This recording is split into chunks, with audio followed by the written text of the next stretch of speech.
Finally, a QPR win. And finally, not just one, but two goals for Zan Celar. Perfect evening on Wednesday night for QPR, beating Cardiff 2-0. A first QPR win in 89 days. What a feeling, Dave. Can you even begin to sum up how good it feels after so long? It's just surreal, isn't it? I forgot what it's felt like. It's really good. I mean, it's been such a long time coming, and after the last few weeks, just wondered if we're ever going to win again the way things were going. But you know, we finally got one. It's probably one of our weaker performances in recent weeks. I thought we played a lot better at the weekend, to be honest. But it really doesn't matter. They just had to get that win eventually, and it's just great to finally get the 3 points. And the whole league looks a little bit better now. We're not cut adrift. You look at the table and you think, oh, actually we've got a chance again now. And I think that win's massive for everyone. I think as supporters we definitely needed it, didn't we? Yeah, definitely. I mean, like you said, it's literally all forgotten how it even feels, and it just ticks so many things off, doesn't it? We weren't scoring away from home. No QPR players had even scored in the 5 games before. People were starting to joke that own goal was our top goal scorer, and no win since August. Like I say, 89 days. To get rid of all those stats, it's only positive. It actually felt odd leading a game for so long because even when we've got points, we've got them maybe from behind, or if we've scored early in games, we've conceded straight away. So. I thought Cardiff looked a poor side for the most part as well, so I can see why they're struggling. And it was important to beat them because we've let points slip against so many of the sides around us so far this season. So, like you say, just a massive, massive 3 points. The focus, though, of our discussion has to be on Jan Seller. The mix of emotions he must have felt in the last 4 days shows how weird and wonderful football can be, doesn't it? Yeah, I mean, I felt for him at the weekend. I actually thought he started the game quite well against Stoke. I thought he was playing quite well, and then he got the penalty and missed it. You just saw his confidence drain out of him, and he was awful after that. And the crowd were getting on his back, and he just thought, is it ever going to come for him? And even tonight, he wasn't playing particularly well. He was kind of on the fringes of the game. He was quite poor to be honest. But then to get that first goal, it was a really good finish out of absolutely nothing really. And the second one was a really good finish as well. And he got a bit of luck as well because I think he might have been offside, but their defender for some reason just headed it back to him, so he's clean through. It was a lovely finish, and he desperately needed that. Coming to a new country and let's face it, he's been pretty dreadful, hasn't he, the first few months? But to get those goals, hopefully he can kick on now, and do a lot better. I'm really pleased for him. Yeah, it's just been funny because the comments we've said it for months now because it's been since pre-season. He just needs one to go in off his backside, or Mm. even had the penalty and he couldn't get it. So for his two goals to be the two finishes that he actually ends up getting, it's just crazy, like I say. And I thought that penalty was going to destroy any little bit of confidence he had left. He looked bereft against Stoke in the second half. He couldn't control it. He couldn't even do a simple pass. He probably wanted the ground to swallow him up. So to respond with those two finishes, like we say, fair play to him. And I agree, actually, his overall game in the match wasn't that different to all the other matches. He was Yeah. chasing around a little bit. He wasn't really holding anything up. But it just shows the quality he has to finish if we can get him in those positions. Have we got to try and adapt how we play a little bit, though, to get him in those positions more often? Because he's going to score goals if you can get him there. He's shown it now. I think so. I think we've seen enough to know he's not someone who can play up front on his own. He's got no hold up play. I think he can be a bit lazy with his closing down as well, and he just doesn't suit the role. But I think if you played him in a two, especially with Frey as probably the other one, who'll charge around and close people down and get flick-ons and get people in behind. You could see a bit more from him, and I think that's something they could look at doing when Frey gets back to fitness. But I don't want to moan because I'm on a high tonight after we won. But with the recruitment, we've kind of left with just two strikers at the club, to be honest. So the chances of them both being fit all the time and being able to do that all the time is slim. But I think for Salah, that would get more out of him playing alongside someone else. Yeah, I agree. Maybe we have to play Frey a little bit like we did Dykes last season, where he plays almost as a number 10, so he can flick it on Yeah. for him, etc. Just creates a bit more space for him because he doesn't get a lot of space to get those chances because he's crowded by defenders. Either way, though, his confidence has got to be through the roof, and we're just genuinely so happy for him on a human level because, like I say, compared to Yeah. Saturday, how he must feel. It's a wonderful game when it can do that for you. A word on Paul Nardi as well, because as much as Sella will rightly get the headlines, his saves in that game were just as important, weren't they? Well, yeah, I mean, Sellers should get all the credit, but Nardi won us that game, to be perfectly honest. I mean, I I found our performance a bit frustrating, especially second half. We just sat so deep and just couldn't keep the ball. And like you said, Cardiff were poor, to be honest. But you keep giving the team chances around your box, they will create stuff. And he made 3 or 4 really good saves second half, and he was good from corners as well, coming out to claim and punch him away. He was excellent, and he fully deserved that clean sheet. They had to work hard for it, but he was excellent, and he's probably been our player of the season. I thought he was good at the weekend as well. Um, so yeah, I think he definitely deserves some credit for tonight as well.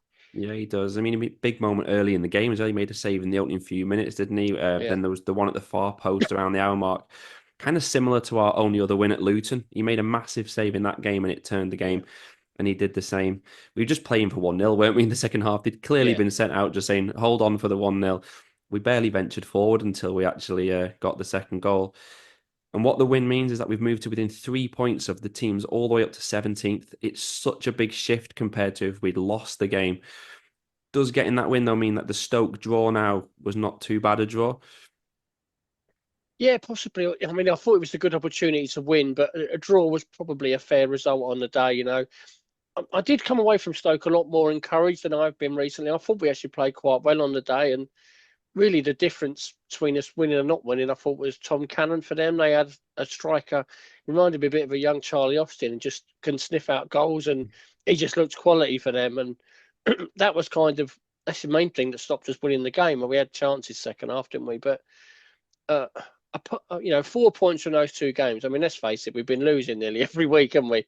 So that's massive. And with the other results the way they've gone, it does close the gap a bit. And it's not just getting out the bottom three. You look up, we're not that far away from a bundle of teams on 17 points now.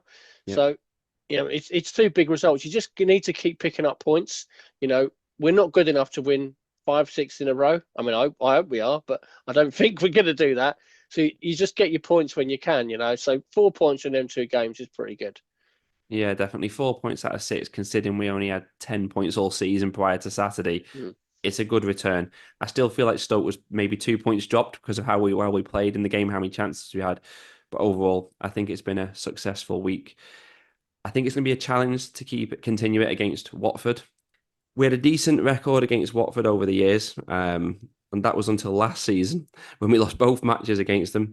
And of course, this fixture last season at Vicarage Road on the opening day must still rank as one of the most depressing afternoons ever following QPR, doesn't it?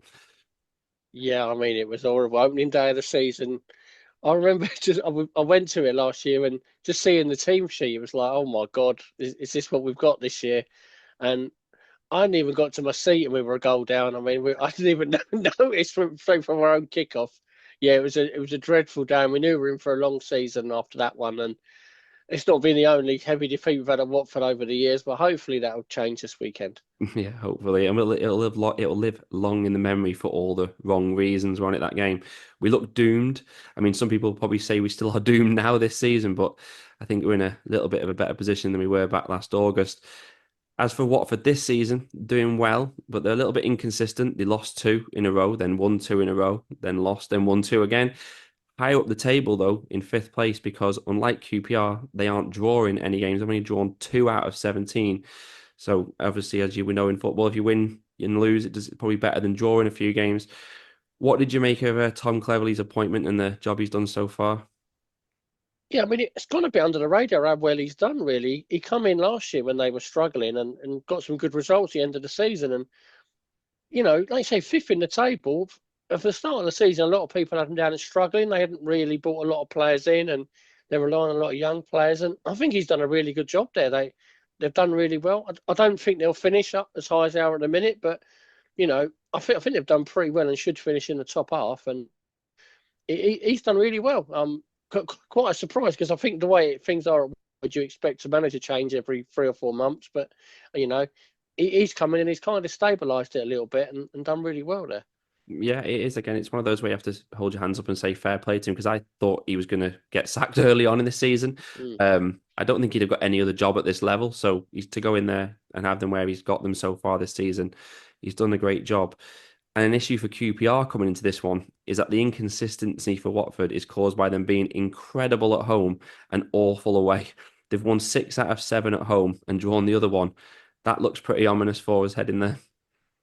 Yeah, they've always been good at home, Watford, and it's shown this season, and it just shows with them, you get your home form right, and you can be quite high up the league, and if even if your away form's not all that, and definitely a difficult game. That's why winning that game tonight was so important, just to get a win on the board and some points on the board.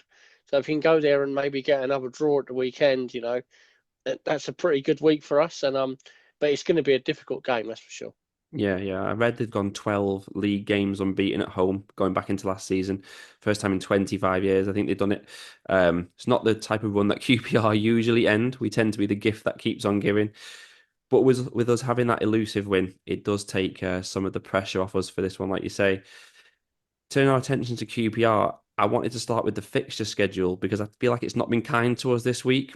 Away on a Wednesday night in Cardiff, playing again at 12:30 on a Saturday, whereas Watford played last Friday, so had an extra day, and then played on Tuesday, and they were at home on Tuesday. How is that fair, and could fatigue be an issue here? Oh, fatigue definitely could be an issue because we've got a small squad, and the team was unchanged tonight, and I imagine there won't be many changes at the weekend either. Um, it is ridiculous that after having a Wednesday night away game that you're playing early on the Saturday, but that's the way it is now with Sky. They seem to move as many as they can to that time slot, and it certainly won't help us. You can see in the team there's a few niggles in it. Smith had to come off again. Sam Field was struggling at times. Cook's doing really well to play every game, but how long can that go on for? I think it will play a part. Watford will definitely be fresher for this one. Yeah, I know Sky have given everybody more notice of the fixtures up until the new year, but I don't know how that's been worked out. Once they wanted our match on Saturday at 12:30, surely our midweek match should have been moved to Tuesday. Mm. Because obviously away at Cardiff, it's a guaranteed late night. I mean, I presume they're going to stay in maybe a hotel in Cardiff. That means they're traveling back on Thursday. Usually teams these days then travel for the match on a Friday night, so it's consecutive days traveling here and there on top of our limited squad options, like you've alluded to, it's going to be a factor because the paid players are going to be forced to go again. We can't really rotate without weakening what's already a weaker side. And I thought a lot of our players looked tired in the last 20 minutes against Cardiff. I know we ended up getting a last minute goal, but before that, a couple of players you could have arguably taken off. Their legs looked like they'd gone. And I suppose that brings us on to who may play against Watford. Jack Colback is probably going to be the big question mark because the club said he was going to be back for this one. We all know how important he is. If he's fit, does he start? It's a difficult one because with the with the like you're saying the fatigue in the team, you'd probably want to bring him in. But I think as well you've got to look at the booking issue with Samfield and Varane. I think are one away from a ban, Yeah. and there's no one else if one of them gets a one match ban. So you want Colback to be fit for that. So I think he might start on the bench and come on second half. They seem to be easing players back from injury, like Powell's been on the bench the last 2 games rather than starting. So I think he'll probably be on the bench if he's only got back to training this week. But we do need him back, and we need him back long term as well, not just for a couple of games. Yeah, I think that's the thing, isn't it? And they haven't been rushing players back. Like you say, Kenneth Powell, he's only been coming on about the hour mark, 70-minute mark. I think it's taken away the need to rush Colback back winning at Cardiff. If we'd Yeah. lost that and we was at one still, I think he'd have had to maybe be rushed back in. But speaking of Kenneth Powell, you just mentioned him. Will he come back in, or is it risky to change a defence that's kept a clean sheet? I probably would bring him in if he's right. I mean, I think Ashby's done okay at left back, but a lot, especially going forward, he's always trying to come back on his right foot, and it's difficult because Saito's cutting inside as well, so we're kind of missing that overlap that Powell can give us. So I would play Powell if he's fit, and yeah, I'll definitely start him. Maybe leave Ashby out, or potentially move him to right back if any of the Morrison seems to have gone off the last few games. If he's not right, you could put Dunn centre half again. Yeah, it'll either be that or he'll do the same as the last 2 games where he starts with Ashby and Morrison and replaces them with Mm. Pal and Fox in the second half. At least that's one area of the pitch where we do have some options because can you envisage any other changes? It's slim pickings, isn't it? Yeah, difficult to see what other changes he could make, really. I mean, the one I thought he might make tonight, and probably good he didn't, was to bring in Alfie Lloyd for Celar but Lloyd's now injured, so I don't know if he'll be back. And like I said, good job we didn't because Celar got the goals. Um, yeah, I just don't see what else he can change, really. You look at the bench tonight, I mean, we were sitting back and hanging on a bit second half, but you're just like, well, what can he change? It was difficult, you know. He probably brought in the only ones he could. Um, yeah, he has tended Cifuentes in the past in these 3 game weeks to mix it up a bit and not play the same team 3 games running. But with the pressure on the team and on him as well, I think he'll probably go with it again. And they've got a week's break then after that. So I don't envisage many other changes. Yeah, it's a funny one, the Alfie Lloyd you mentioned, because we'll probably never know the answer. But I wonder if he was due to start until he got a knock Mm. in training, because I think it was expected that he would maybe come in for Celar. It's weird how football works out, isn't it? Again, before we finish, I wanted to have a word on Nicholas Madsen too, because we've obviously highlighted some of his bad stats previously, giving him some stick. He's had a much better week though, hasn't he? Yeah, he's been better. I'm still not keen on his work rate. He likes a stroll through midfield at times, but I don't want to be too harsh on him. He has been better, especially on the ball the last couple of games. Seem that he seems to have played a lot of positions for us. That seems to be his best one, playing the 10 behind Celar. So that's probably where he needs to be. He's looked really poor out wide and when he's played deeper. So that probably seems to be the best position for him. And he's done well. I thought he played okay at the weekend. And again tonight, certainly a lot better than he has been in the previous 6 or 7 games. So yeah, it's good to see, and hopefully he can build on that and get better and better. Yeah, he just looks more interested, which is a key thing, doesn't he? Mm. There's been a bit more urgency, a bit more chasing. Still a strange one in the Cardiff match where Paul Smith was running down the wing and he just stood still when he could have been breaking into the box. So Mm. things to work on, but those things need to be the minimum now. Him looking at least, like I say, a bit more interested. Watford predictions to finish. Can QPR end Watford's unbeaten home run? I don't think we will. I think we can go there and get a draw though. I'm going to go for another score draw again. I think we've got to take the momentum from this game, and you know, apart from the Middlesbrough game, it's not been a bad run recently. So yeah, I think we'll get a draw there, maybe 1-1 again. Yeah, all of our away performances have been the same, kind of how we've set out. We don't expect us to be much different. Burnley and Cardiff, we didn't concede early and we got something. Leeds, we didn't. We conceded around 20 minutes and the game was gone. And Yeah. I think that's what's important. If we can get to like the 30 minutes, maybe even half time at 0-0, we can get something from the game. But I worry if we concede early, it's hard to see this QPR side finding a way back because of what you said before. We don't have a lot to change the games, do we? Right now, I'm going for maybe a 1-1, sitting on the fence a little bit. I think it's actually quite a hard game to predict because it's so unusual for us to be coming into a game on the back of a QPR win. Do let us know your thoughts on the win, on Zan Celar's goals. Everyone's surely got to be in a much better place around the club now following that win. There's no midweek match next week, so we'll be back to preview the home match against high scoring Norwich. Until then, let us know your predictions too in the comments and come on yours.